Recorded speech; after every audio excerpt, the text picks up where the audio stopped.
Tonight's story is one of the most disturbing and heartbreaking cases to come out of Washington state.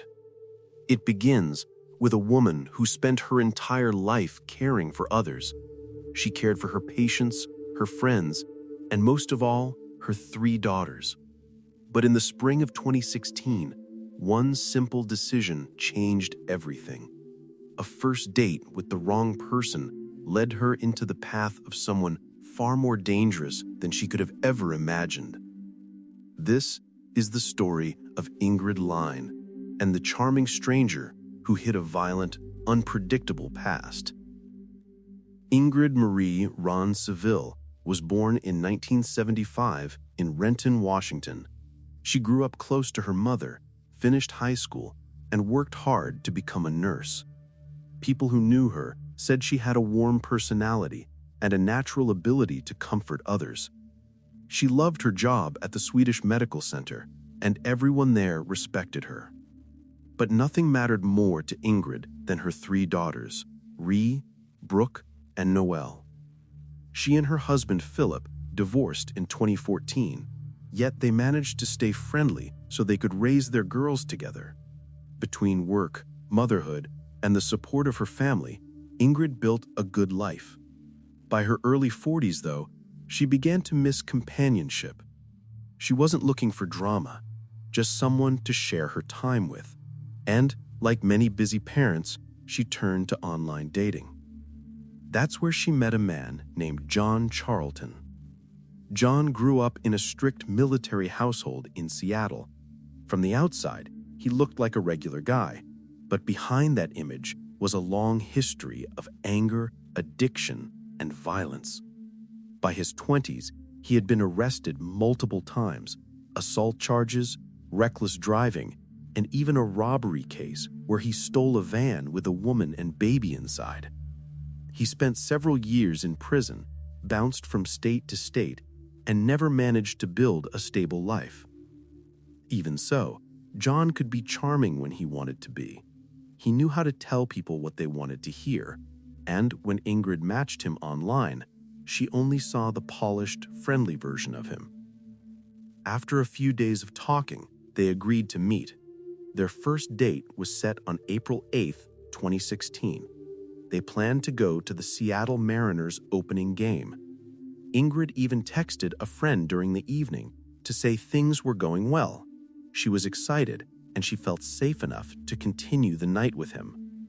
That message would be the last time anyone heard from her. The next morning, Ingrid's ex-husband, Philip, arrived to drop off the kids. He knocked on the door again and again, but something felt wrong. There was no answer. Her car was gone, but her purse, her wallet, and her phone were still inside. That didn't make sense. Ingrid was responsible. She always let him know if plans changed. Worried, Philip called Ingrid's mother. She arrived with a spare key, and together they entered the home. The moment they realized her belongings were untouched, they knew something was terribly wrong. Looking through her phone, they found messages from John, the man she had spent the evening with. When her mother reached out to him, he replied with a simple lie. He claimed they went out, but went their separate ways afterwards. Then, he stopped responding. While her family was scrambling to figure out where she was, across Seattle, another man was about to make a horrifying discovery. He walked outside to take out his recycling and noticed 3 heavy white garbage bags sitting in his bin. Something felt off. The bags were too heavy, too neatly wrapped. When he lifted one, he saw the outline of a human face pressing against the plastic.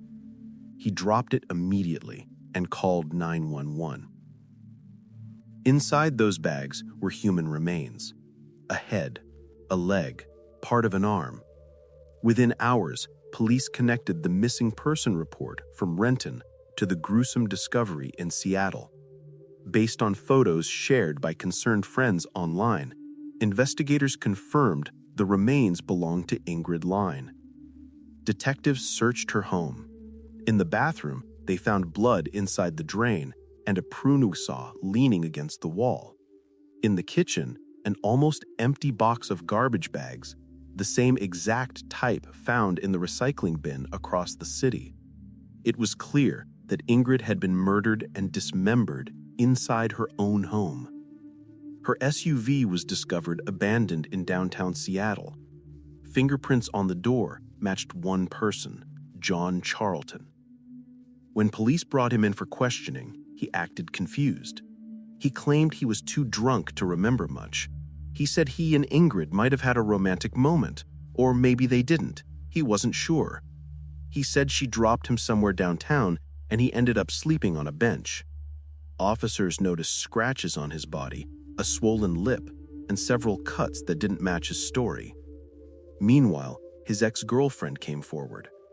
She said John showed up late the next morning with that same swollen lip and told him a story about being attacked outside a bar.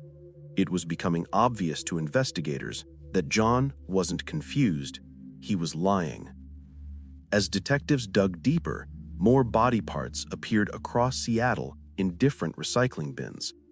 A torso, identified by a pierced navel, confirmed the worst of their fears.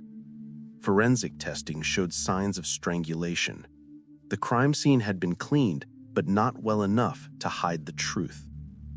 In October of 2017, after months of evidence piling up against him, John Charlton pleaded guilty to first-degree murder.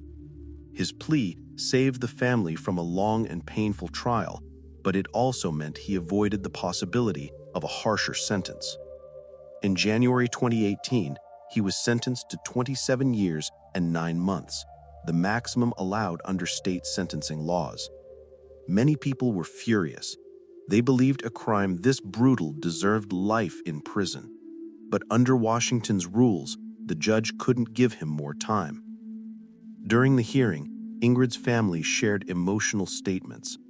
Her ex-husband talked about the pain of raising their daughters without the mother they adored.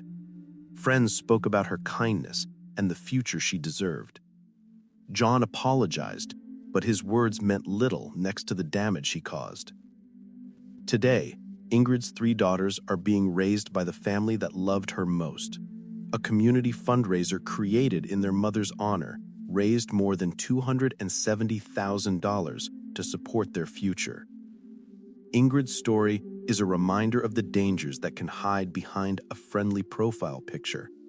It's also a reminder of how fast everything can change with one decision, one date, or one person. Thank you for watching. Stay safe.